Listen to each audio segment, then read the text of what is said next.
ট্রাম্পের সাথে যখন মোদির বৈরিতা চলছে, তখন ভারতের সাথে রাশিয়ার বাণিজ্য বৃদ্ধি পেয়েছে ৫ গুণ।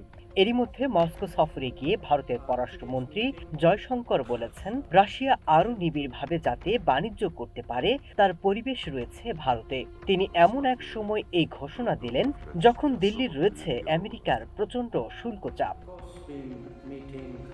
ওয়ার্ল্ড লিডার ফোরামে আমেরিকার সাথে বাণিজ্য আলোচনা নিয়ে সাফ জবাব দিয়েছেন ভারতের পররাষ্ট্রমন্ত্রী জয়শঙ্কর। তিনি বলেন, ওয়াশিংটনের সাথে বাণিজ্য আলোচনায় কিছু ক্ষেত্রে লাল দাগ রয়েছে, যেখানে দ্বিপক্ষীয় বাণিজ্য আলোচনায় প্রেসিডেন্ট ডোনাল্ড ট্রাম্পকে কোনো ছাড় দেবে না তার দেশ।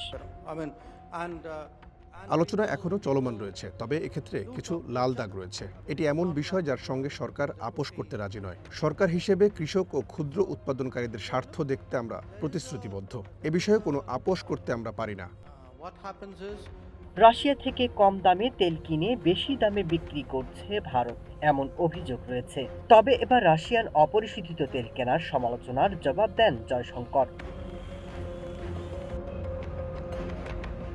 এদিকে আমেরিকার শুল্ক চাপে পড়ে ভূরাজনীতির খেলায় কৌশলী হতে শুরু করেছে দিল্লি। চিরপ্রতিদ্বন্দ্বী চায়নার সাথেও শত্রুতা ভুলে সম্পর্ক গড়তে মরিয়া। অনেকে বলছেন, ভারত থেকে আমেরিকা মুখ ফিরিয়ে নিতেই চায়না এবং রাশিয়ার সাথে বন্ধুত্ব পাচ্ছেন Modi. Masud Rana, one international desk.